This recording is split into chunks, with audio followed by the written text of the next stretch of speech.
From the unexplained to the mundane, come join us on a journey to the fringe.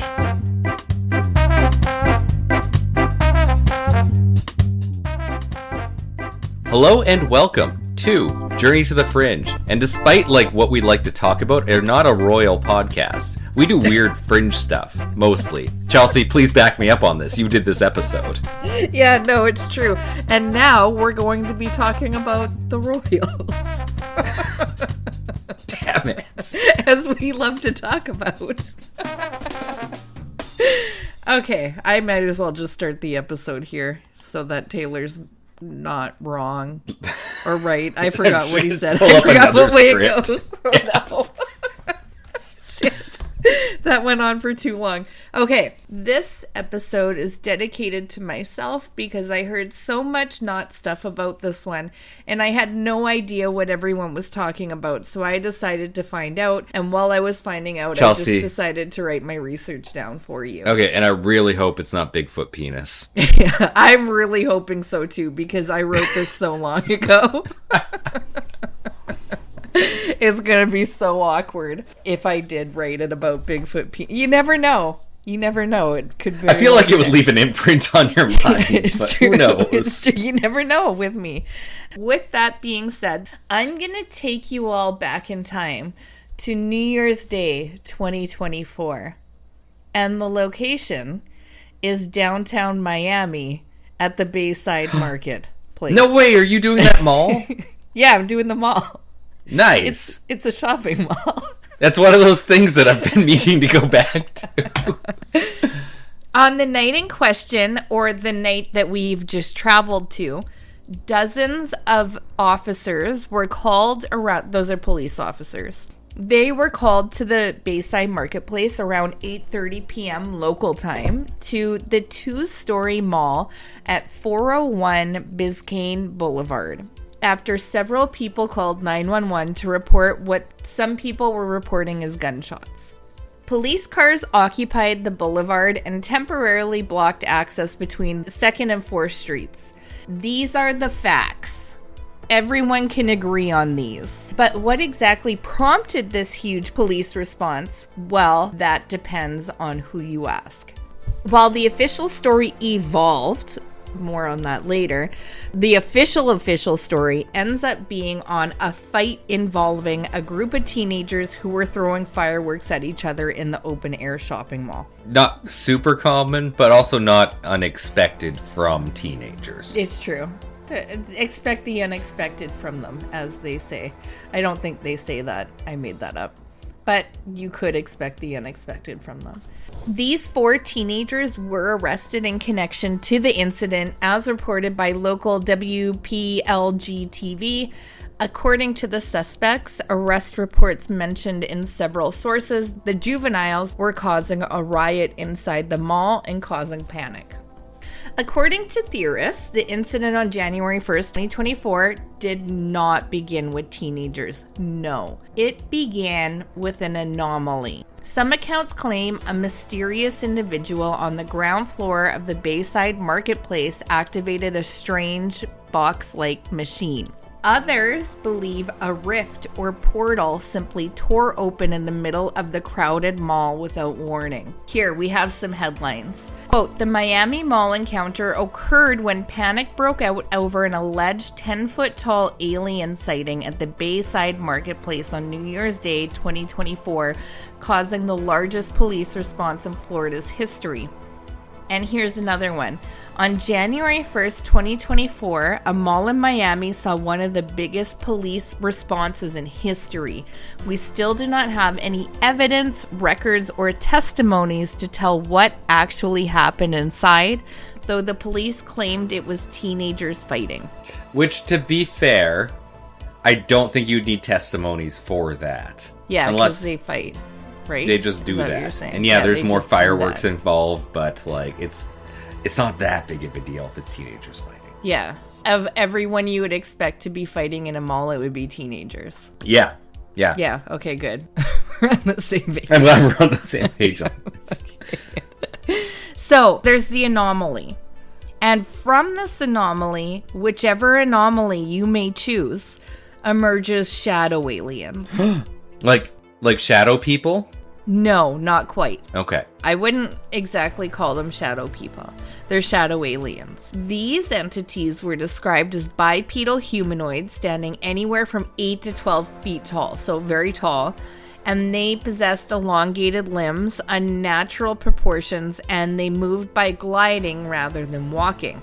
Witnesses allegedly described them as being made out of a dark, smoky, or shadow-like substance, with some claiming they had glowing orb-like eyes. Other witnesses are noted as saying the creatures were blending in with the crowd, even though it was very tall and that it was a gray-silver color. I love that they're just like so obnoxiously tall, but blending, like they're trying to blend in.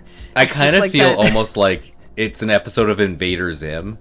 Yes. Where it's like the best show ever. Yeah, and they just put on like a hat or like glass. And nobody, like everybody just sees except that one weird kid in the class. Yeah. And they're just like normal looking to everybody else. So they weren't attacking people, but their sheer presence and reality bending appearance induced immediate primal terror. And that's where everybody stampeded out of the mall.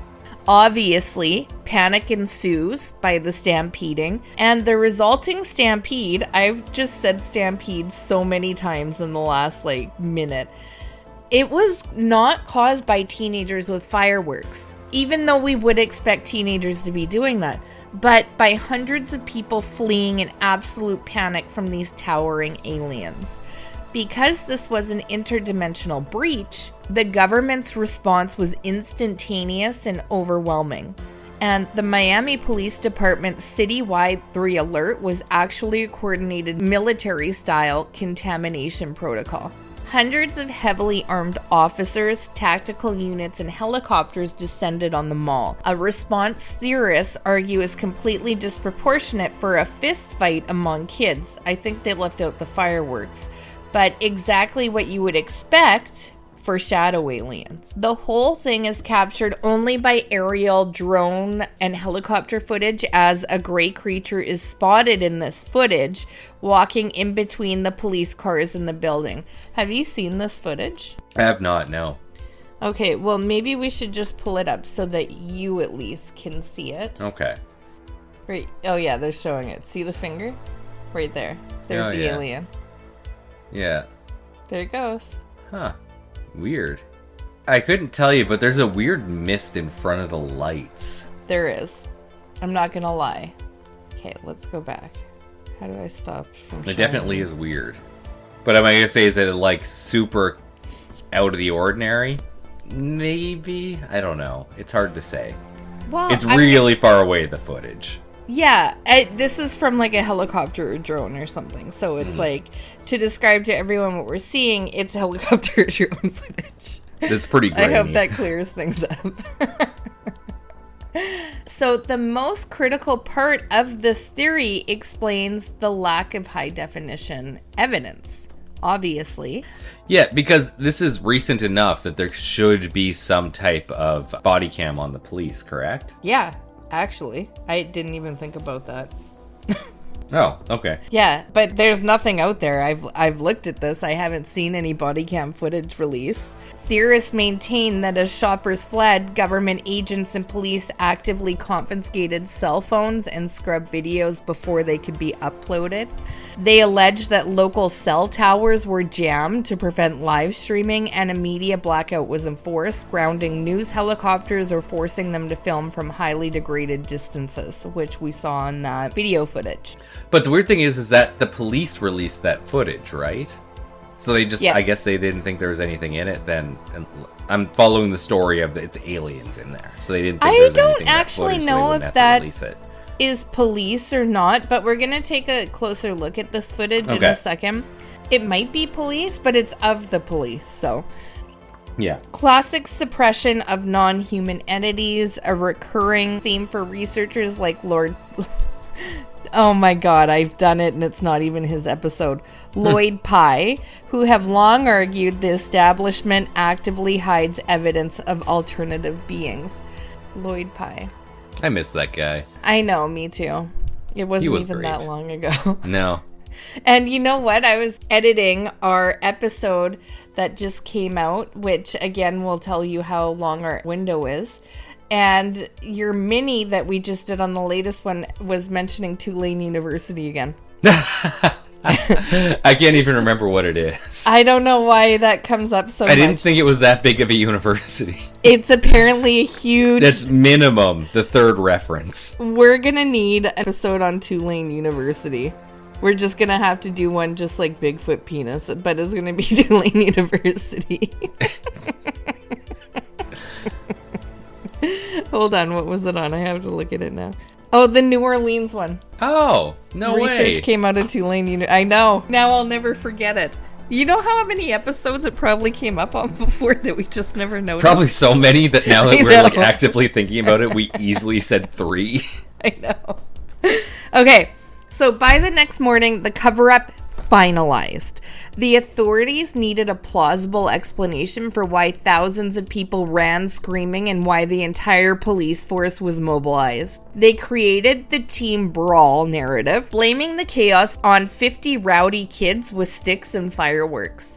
When internet sleuths pointed out the towering gray figures in the leaked aerial footage, the police department deployed a psychological deflection, claiming the 10-foot aliens were simply the stretched shadows of human officers walking together. For the conspiracy community, this explanation is nothing more than a textbook cover-up designed to keep the public blind to the reality of interdimensional visitors, obviously. The belief that aliens were at the Miami Mall was the result of a perfect storm of optical illusions, a massive police presence, and the rapid spread of internet rumors in an information vacuum. A story of our times. Let's take a closer look at what we have happening here. The primary visual evidence fueling the theory was aerial footage taken from news helicopters and drones. The footage was shot at night from a high altitude and heavily zoomed in. This is one of the only things you're going to see in conjunction with this encounter that people are going to point to. You're going to see no other videos. And they point to the fact that this has all been wiped out and the towers were jammed and everything. There are videos of people rushing out of the mall. Nothing to do with... Are there... I guess I should ask at this point. Okay, is there any footage of like the fight that took place? No. Okay. No, there's no footage either way. So, take with that what you will. In one specific clip, people noticed a tall, gray, blurry figure walking near the police cruisers. Because of the pixelation, the angle, and the poor lighting, it looked to some like an 8 to 10 foot tall creature striding through the scene. The Miami Police Department later clarified that the creature was actually a group of human police officers walking together, and the giant alien was just their combined shadow stretched across the pavement by the harsh police lights. And I'm going to show you that clip again, Taylor. Okay. Okay, there. See, that one's kind of blurry. Yeah. Yeah, I could take or leave that one. This next one, though, you can see 3 officers walking. Oh, yeah, you can. You can clearly see 3 You can clearly officers. see 3 there. Yeah. And like So I it's said just- before, it's kind of misty or like hazy. It's just poor Yeah. footage. Don't read that. I can't end the stream fast enough. So that's what we have to say about the alien.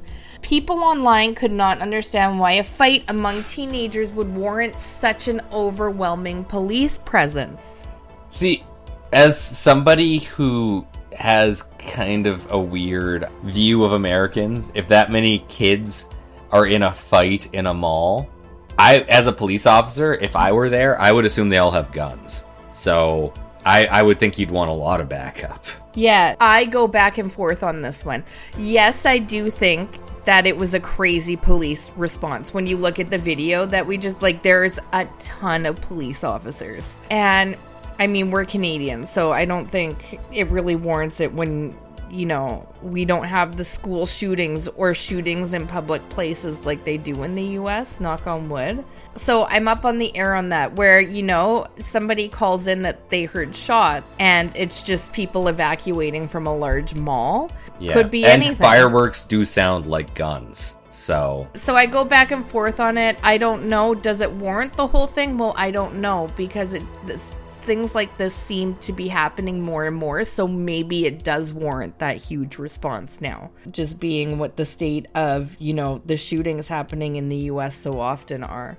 So when the initial 911 calls came in, some people mistook the sound of fireworks set off by the teenagers for gunfire, believing they were dealing with an active mass shooting in a crowded outdoor mall. The police issued a citywide 3 alert.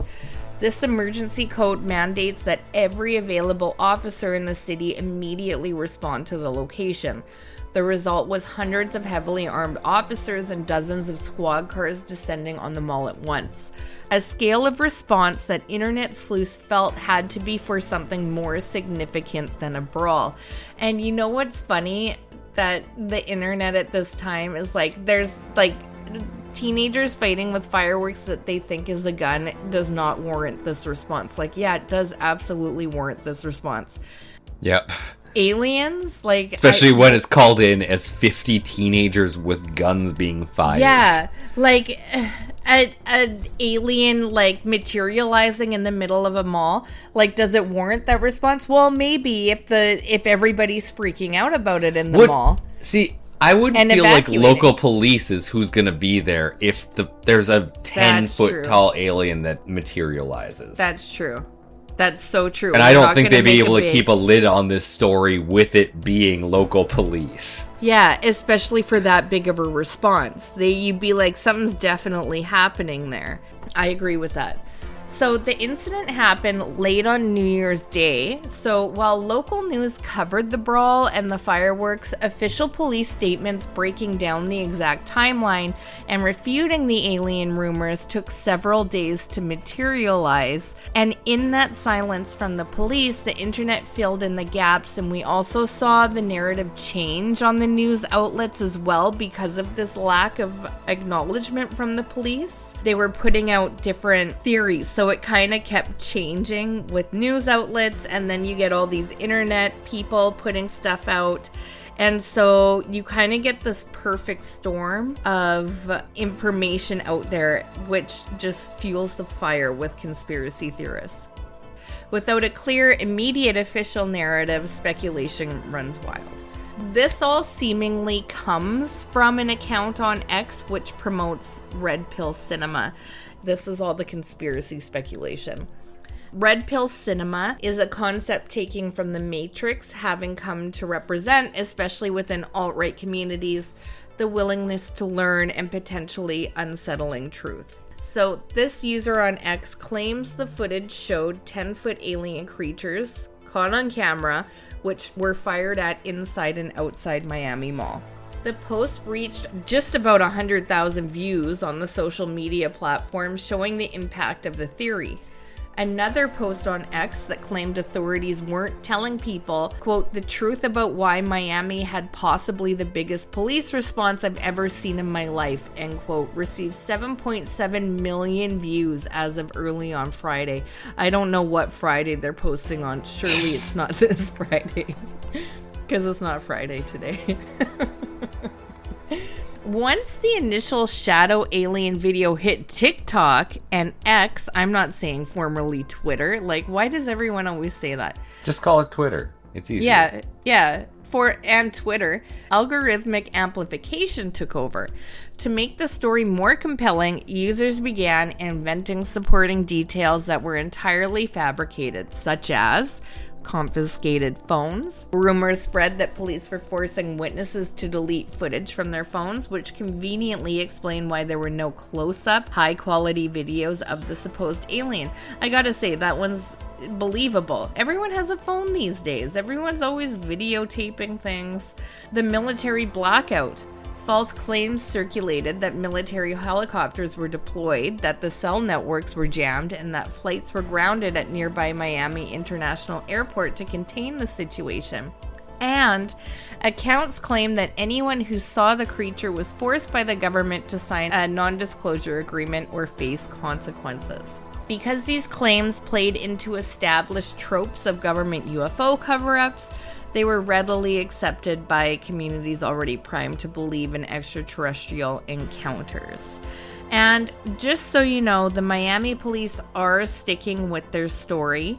They said that 2 of the male teenagers arrested, age 15, are facing charges of burglary, third-degree grand theft, battery, and resisting an officer without violence. The 2 other arrested teens, age 14 and 16, were charged with resisting an officer without violence. The teens' arrest report said police were escorting 50 juveniles out of the Miami Mall when they spotted another 15 juveniles beating up a driver and ordered them to stop. The teens ran away and were eventually stopped by police in the parking garage. And the Miami police reported the incident does not mention the presence of any unidentified creature corresponding to the claims made online, but you wouldn't expect it to. That is my Miami Bayside Market alien encounter. I was a little disappointed by this. There was nothing to grab onto with it. Yeah, it sounds like literally it was just somebody saw it online and it spread that way. There's no first-hand accounts, despite the fact thousands of people were involved in it. There were arrests of people involved in the fight. It is weird it's such a small amount from the fight, but nonetheless, they have recordings of people calling in the fight, and it literally just seems like it's from the helicopter thing. Yeah. And the news, unfortunately, was a big part of it spreading. It was. I think it was just the lack of, it was verifiable holidays and stuff like out. That. Yeah. And, I hate to present you with something as disappointing as this, but I was curious. I know you guys are probably curious. Maybe you heard something about it in passing. That's where I heard it from. And I was like, I wonder if there's anything to this. And I never heard anything more. And you kind of got to worry sometimes when you never hear anything more. But we get so much information in our faces every day. Sometimes it's hard to hear more. So I thought I'd look into this for you guys. And there's nothing here, in my opinion, that's even the least bit interesting, unfortunately. There's a whole lot of way more interesting conspiracy theories out there. I'll give you one just off the top of my head, like Serpo. Like, that has a There's backstory. Some creativity in Serpo. You got to give it to Rick for that one. Yeah. Some great creativity in Serpo. That's what I'm looking for in a story that I want to hear about. And this just did not have it. And I also think that it's just a sign of the age. It was just this like almost, TikTok. Yeah, this almost reminds me of the mud flood episode we had to do. Oh, where there's such little, it's such a neat idea and there's such little thought process put into it. It's almost like this younger generation that is just grown up with this technology and they just have no creativity with the conspiracy theories. You guys need to give us something. You got to go to the second level. Yeah, this is just the first think level. About There's the implications of it. Think of the implications of what you're telling us and what that brings. Yeah, and this is why you guys are not going to have any Bill Moores and Richard Doty's or any great assholes in the UFO community. Yeah, they are, but they're going to be so much lazier. They're going to be so much lazier. Yeah. But that's everything right now. It's the same thing but lazier, it seems. This is really just strikes me as a lazy something. I don't even know what to call this. So I'm leaving you disappointed, and we got to report it. Just like we got to report the penises, we got to report the shitty alien encounters because you got to know about it. You do. You got to know about the shitty stuff that does not help in any way. It's important. They're the vegetables of the UFO and fringe community. Yeah, sad to say, but... And we all know nobody's getting enough vegetables right now. Yeah. But, yeah, I think that's a good spot to end that analogy, I guess. I have been Taylor, here with Chelsea. We are Journey to the Fringe. Thank you all for listening, and we'll see you next week. Bye. Thank you for listening to Journey to the Fringe. If you have liked what you have listened to, please like, share, subscribe, or follow, depending on what venue you are listening to us through. Also, please, if possible, leave a 5-star review, as that really helps us in the algorithms. Should you wish to interact with us, please check us out on your social media of choice. I bet you we are there. And if you really want to communicate with us and give us ideas for new episodes, or tell us that we're wrong and terrible, either way, please send us an email at journeytothefringe@gmail.com. For now, I'll see you in the next episode.